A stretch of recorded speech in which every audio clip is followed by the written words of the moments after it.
Speaker, and I'm pleased to be able to rise and offer my thoughts on C-21 Well, thank you very much, Madam Speaker, and I'm pleased to be able to rise and offer my thoughts on C-21 at third reading. And I say that with a bit of amazement because I can't believe we've actually made it to third reading. This bill received first reading in this House in May 30th of last year. We got through second reading in fairly short order, but it's at committee stage, Madam Speaker, where things really got lost and all hell broke loose, so to speak. Things were actually going quite well. I remember participating as the NDP's public safety critic. We had scheduled 8 witness meetings to look at the first version of this bill. Things were going along quite well. There was some disagreements around the table, but there wasn't any of the kind of friction that suggested there would be a major catastrophe in the making. Of course, that all changed in November when we arrived at the clause-by-clause portion of the bill. Before that meeting started, of course, every party was responsible for reviewing the witness testimony, reviewing the briefs that had been submitted, working with legislative drafters to put together our amendments. And of course, once those were submitted to the clerk, as is the normal course of things, the clerk then distributed it to all committee members. It was quite a surprise when we saw just how big that amendment package was and just how greatly expanded the scope of the bill was going to be. Most of the amendments were coming from the government, and there were a couple in particular which just completely sent the committee off its rails. They landed on our lap at the 11th hour. It was obvious that there had been no warning to committee members. I feel like the Liberal members of the committee who were introducing those amendments on behalf of the government, they read them into the record, but I don't think they actually really had a very good clue as to the monumental nature of the amendments. It was clear that the amendments were not backed up by any witness testimony because the significant nature of how they were changing the bill, we as committee members had never had the opportunity to question witnesses on the bill taking that shape or form. So that completely derailed things. So that started in November of 2022, and it is only just recently that, Mr. Speaker, that the committee stage of the bill was actually finally able to complete its job. And that's an incredible amount of time for one committee to be occupied with one single bill. I mean, public safety and national security, if you look at the mandate of that committee, it is one of our most important committees. It is responsible for reviewing the policies and legislation of multiple different agencies, whether it's the Canadian Security and Intelligence Service, the Office of the Correctional Investigator, the RCMP, and there are 2 other bills. Bill C-20, which is going to provide an important oversight body for both the RCMP and the CBSA. Bill C-26, which is going to seek to upgrade our cybersecurity infrastructure. Both of those bills have been held up because of the shenanigans that have been going on with C-21. Now, Mr. Speaker, I have been listening to the debate all day yesterday when this bill was going through report stage, and now today when it is going through third reading. And unfortunately, because of some of the speeches that are going on in this House, there is a lot of misinformation out there, and a lot of people have the wrong idea of what is actually included in this bill. I hear my Conservative colleagues, they do make a big deal in their speeches about standing up for hunters, farmers, and Indigenous communities, and I take no fault with that. I proudly stand here and say the same thing. The reason why it's troubling, Mr. Speaker, is because it's alluding to something that is actually not in the bill. And that allusion is that for hunters, for farmers, and for Indigenous communities, your rifle or shotgun, if it's semi-automatic, is going to be prohibited by this bill. And let me clearly say this slowly and for the record, that is not the case. C-21 is not going to do that. If you have a current make or model of a rifle or shotgun, you are licensed and legally own that firearm, after this bill receives royal assent, you will continue to be able to use that. That is a fact. And so far, when I've brought it up in questions, my Conservative colleagues have been unable to refute that, Mr. Speaker. I have challenged multiple Conservative MPs to name me one rifle or shotgun that is going to be prohibited by C-21. Every single instance, they have deflected and swerved away to go back to comfortable talking points because they can't name it. They cannot name it. And I'll tell you why, Mr. Speaker, because I'm not reading Conservative talking points. I'm going to actually read from the text of the bill. So the new section that is going to define, add to the definition of what is a prohibited firearm, it mentions that it's something that is not a handgun. It discharges centerfire ammunition in a semi-automatic manner, was originally designed with a detachable cartridge magazine with a capacity of 6 cartridges or more, and this is the key point that everyone seems to skip over, is designed and manufactured on or after the day on which this paragraph comes into force. That is the key part. So current makes and models are not going to be affected by C-21. Future makes and models that come into the market after this bill receives royal assent, yes, they will be affected. But for current owners, you are not going to be affected by C-21. Now, Conservatives will then seek to muddy the waters even further. Like, I've heard a lot of reference to the Firearms Advisory Committee. They say, well, you know, the minister's going to bring this back and he's going to staff it with Liberal appointees, and they're going to make suggestions about what firearms should be prohibited, and then they're going to act on that. Well, I've got a news flash for my Conservative colleagues. That is a power the government already has. They don't need a Firearms Advisory Committee. I would direct my Conservative colleagues to the existing section 84.1 of the Criminal Code.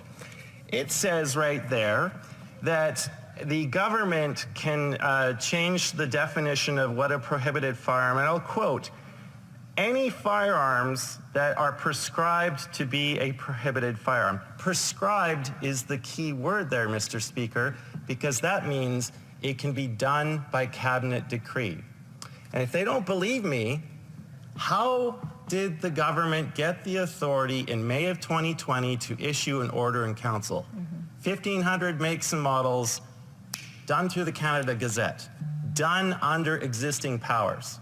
So all of this ballyhoo over a Firearms Advisory Council, all of the hoopla that we've heard in this House about the dangers of that council coming into being, a complete red herring, smoke and mirrors. It's a power the government already has.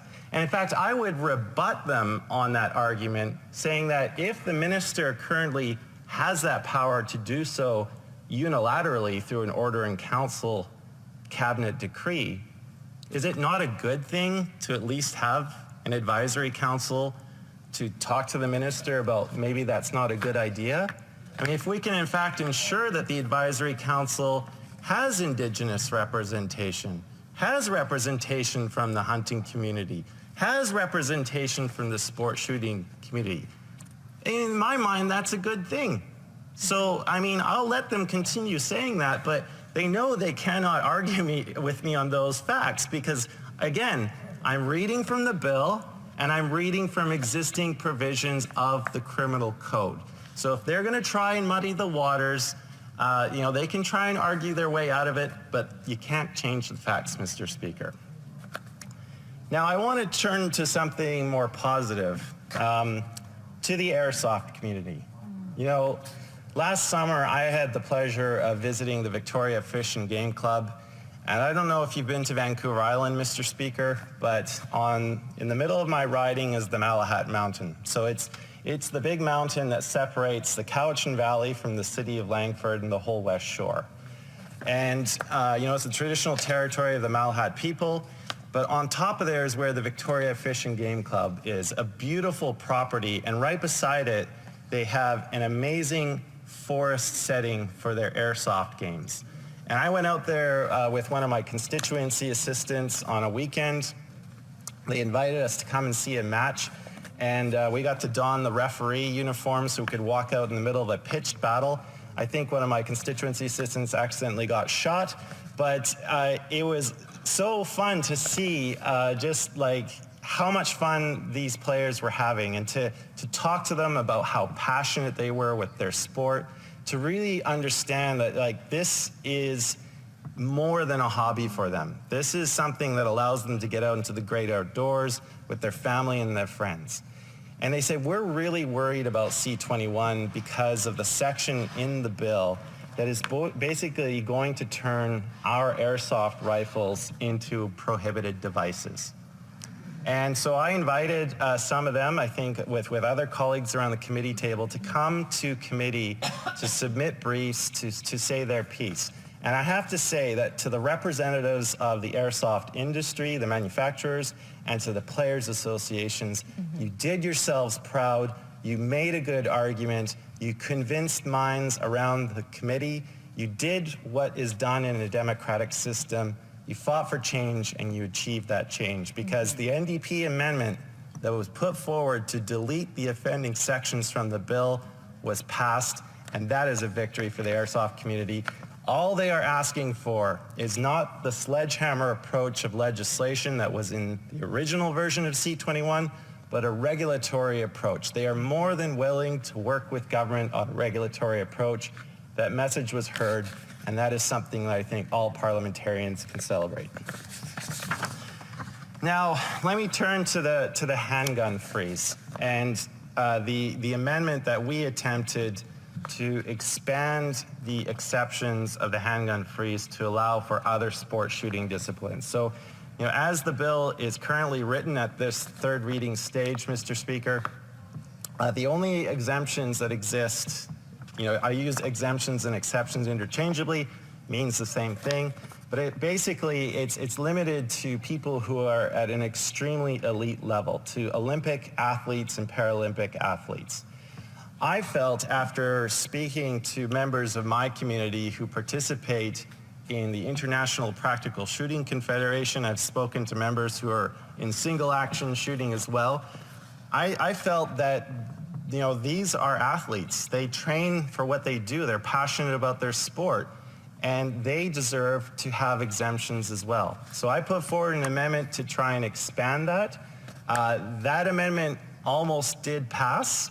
There was a little bit of a confusion on the Liberal side when that amendment came to a vote. And when I tuned in to watch the committee hearing at that stage, I was pleasantly surprised to see the Liberal member for Kings Hants speaking in support of our amendment. And it was a wonderful surprise to see, except that when it came to a vote, unfortunately he abstained. It resulted in a 5-5 tie, which of course had to be broken by the Liberal chair. So we came really close. Now, I've received a lot of flack from certain sectors of society for my stance on this, and that's okay. I can take it. I'm not going to apologize for standing in here and making an attempt to fix the bill on behalf of my constituents who simply want to be able to practice their sport. And to those, who are arguing against that, I would simply point to the submission that was given to our committee by none other than the Canadian Association of Chiefs of Police. They said, and I quote, Mr. Speaker, "We believe that a handgun freeze is one method of reducing access to these types of firearms while allowing existing law-abiding handgun owners to practice their sport." So that's what I was basing my amendment on, that and the interventions made by my constituents.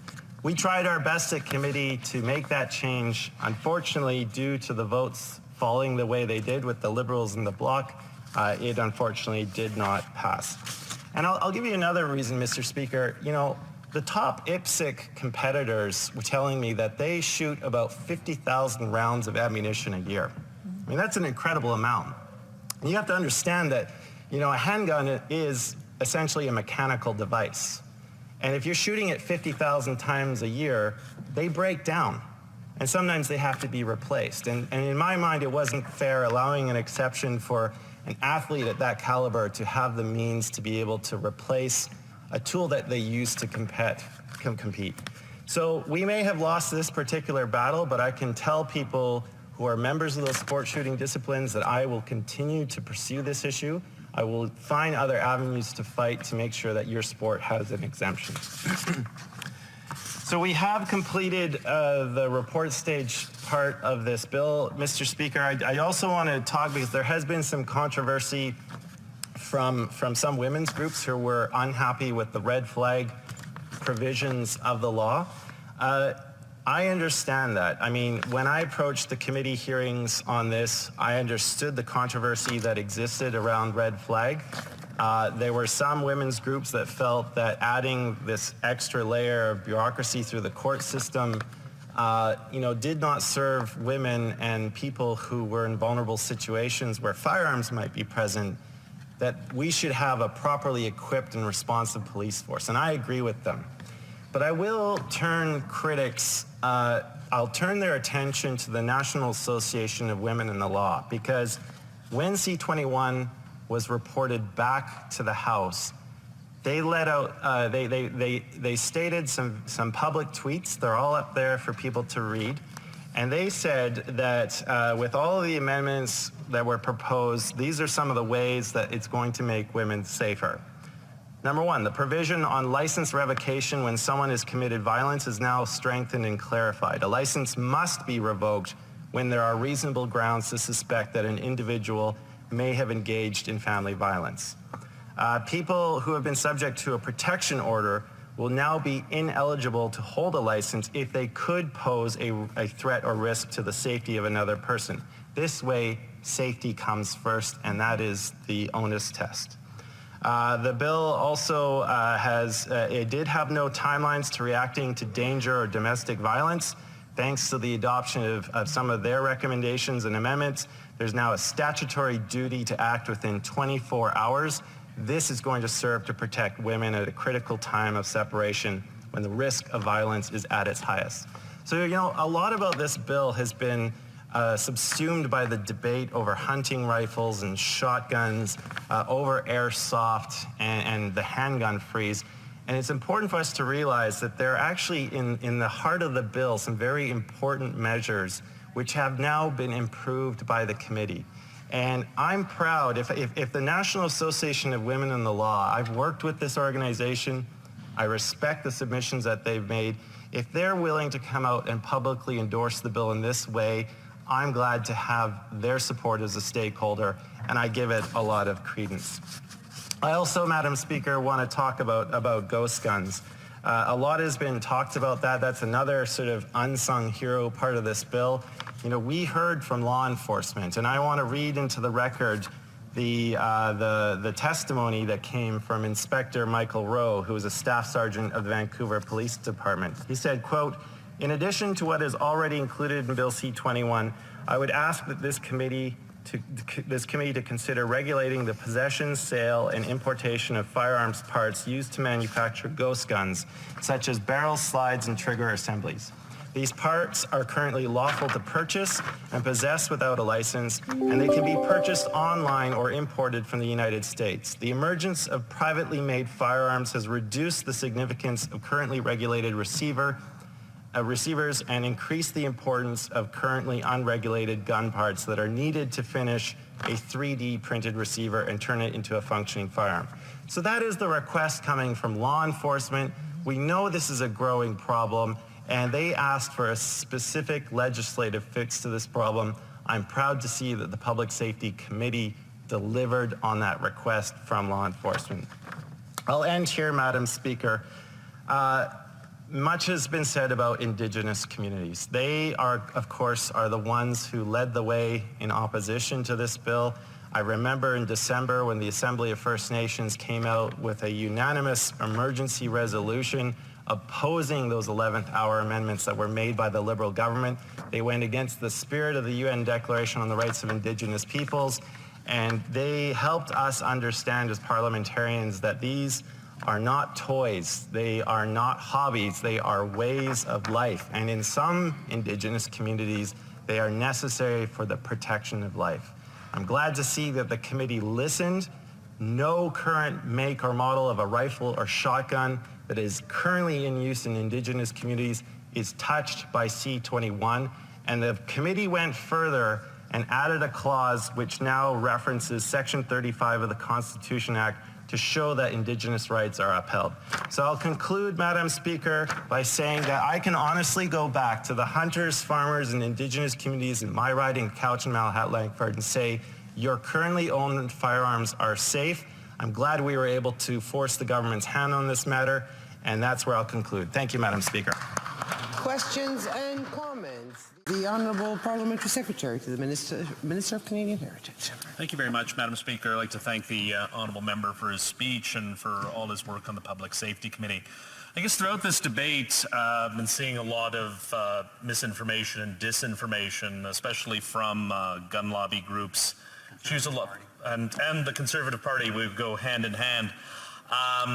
But a lot of that NRA North style attacks and disinformation, I was wondering if he could comment on how he dealt with that on the committee and what he takes from the debates that's gone on for the last little while. Honourable Member for Cowichan, Malahat, Langford. Well, Madam Speaker, I'll say this to anyone who's thinking of joining the Public Safety Committee, you better have a thick skin. I will say without a doubt that is probably the most watched committee out of any parliamentary committee. You could probably see your actions reflected in real time just by watching your Twitter feed. Yeah, you know, dealing with the gun lobby, you know, I don't like using that term all the time. I know of the groups that exist, like the CCFR, but a lot of my ordinary constituents are also lobbed into the quote-unquote gun lobby. I think a lot of them came forward with some very legitimate concerns, and I'm glad a lot of committee members took the time to listen to those. But yeah, some of the vitriol that I've seen on Twitter has been a little bit out there, and you know, I've just tried to keep myself straight and narrow to my principles, and I'm glad we were able to do the work to make sure that the bill is where it's at today. The Honourable Member for Bruce-Grey-Owen Sound. Thank you, Madam Speaker. So look, I'm going to try to be positive to the member first before I'm a little bit more on the pointed side. So even though I'm not a permanent member of the committee, I have been sitting in at Public Safety quite a bit. I'll tell the member he's greatly missed. He's much preferred to be on that committee than his current NDP member of that committee, the member for New Westminster Burnaby, because he actually does have a lot of common sense. And I want to congratulate him on getting the airsoft exemption through. But here to get more on the pointed side, you know, he talked about the necessary changes when the last minute amendments, he talked about that at length, that the Liberal government brought in, going after hunters and sport shooters, tools and rifles and shotguns. We challenged in that committee that was out of scope. We had a chance to put it completely to bed, but that member voted in support to keep that bill in there, and I'd just like to give the member the opportunity to maybe apologize to the hunters right across Canada for putting them through that necessary pain and putting the whole committee through the pain of months of when this could have been shut down back in November. Thanks, Madam Speaker. Member for Cowichan, Malahat, Langford. Well, thank you to the member for the kind words, and I will reply back to him. He also has been a good person to work with. I mean, that's the thing I think a lot of people forget about in these heated debates, is that we're all human beings. We may come from different political backgrounds, but a lot of us actually work in a very respectful way. In regards to the member's question, I'll let my actions speak instead of my words, because if the member will recall, in early February, I put a motion on notice to refer those amendments to the Speaker. And it was that threat of a motion that actually, I think, was the straw that broke the camel's back and forced the Liberals to withdraw the amendments. So to the hunters, farmers, and Indigenous communities in my riding, I will say my actions made up for that, and that's the one that actually forced the Liberals to withdraw the amendment. We're still questions and comments. Question commentaire. And I remember it was just that honourable member. So the honourable member for the Parliamentary Secretary, the Government House Leader. Yes, thank you, Mr. Speaker. You know, in listening to the member, he seemed to be concerned as he was expressing and trying to emphasize that farmers, Indigenous people, law-abiding gun owners do not need to fear this legislation. And I suspect he's doing that because he recognizes that there is a great deal of misrepresentation of the reality surrounding C-21. Many, including myself, would argue that the primary motivating factor for the Conservative Party has more to do with fundraising and using C-21 as a fundraising tool as opposed to seeing it as something that's good in terms of increasing public safety in our communities. And I'm wondering what he believes the impact of Conservative spreading misinformation on the issue. What does that do in terms of the public perception of what's taking place? Yes, the honourable member Couch and Langford. Well, yes, Mr. Speaker, I think yesterday I referred to C-21 as the goose that lays the golden eggs for the Conservative Party because they certainly have enjoyed its financial windfalls. But to his question more generally about misinformation, I mean, I took the time in my speech today, Mr. Speaker, to read from the bill. I systematically refuted Conservative talking points. And again, I'll go back to the time. Every time I've challenged a Conservative MP to name a rifle or shotgun, they've been unable to do so. So, I'll leave it up to Conservatives to explain themselves, but it certainly makes our job a lot harder in this place when we're trying our best to present the facts and what's actually in the bill, and it just gets collided with misinformation again and again and again. And that makes our job very, very hard. Doesn't mean I'm going to stop doing my job, but it does make it more difficult. We will start again. The Honourable Member for Avignon-Lamitis, Matane-Matapédia. Thank you, Mr. Speaker. Once again, we thank the interpreters and the technicians, but I think this is just a plot to get me to repeat for a third time that I really appreciate my NDP colleague. I appreciated working with him during the committee study, but he wasn't there for clause-by-clause study, so there's one measure that I just can't wrap my head around. The red flag measure, the government proposed it as a way to further protect female victims of domestic violence, but dozens of women's groups across the country fear that this will take responsibility off of law enforcement and place more burden on victims. Victims have testified that this will also increase the workload of our courts, which are already busy at this time. Everyone seemed to agree that this is not a good measure and that this will not help women who are victims of domestic abuse. And usually the NDP and the Bloc, we agree when it comes to doing more to protect women. The Bloc and the Conservative Party voted against these clauses, but the NDP supported the government with these clauses. So I would like my colleague to explain why, because I just can't figure it out. Thank you. Well, thank you, Madam Speaker, Mr. Speaker, and I wish I had the ability to answer in a more fulsome way because, I was not at the committee. All I can say is what I reiterated in my speech, in that if you look at the public statement that comes from the National Association of Women in the Law, they took the time to say that with the amendments that were adopted at committee, they feel that this bill has made it much safer for women who are in difficult and dangerous situations involving a firearm. So I take, I think that witness, National Association of Women in Law, they have a lot of credibility. I valued working with them. And I take a public statement like that on the current version of C-21 at face value, and I accept their ultimate judgment on this bill and what it has done for women in violent situations. Questions and comments? Question and commentaire. It's all fair in law, in love and war. The honourable member for North Island Powell River. Well, thank you for that great introduction, Mr. Speaker. I certainly appreciated it. And I want to thank the member for his incredible work on this file. I know that I've heard throughout my constituency a great amount of respect for the work that he has done, and the airsoft community has been very clear in their appreciation.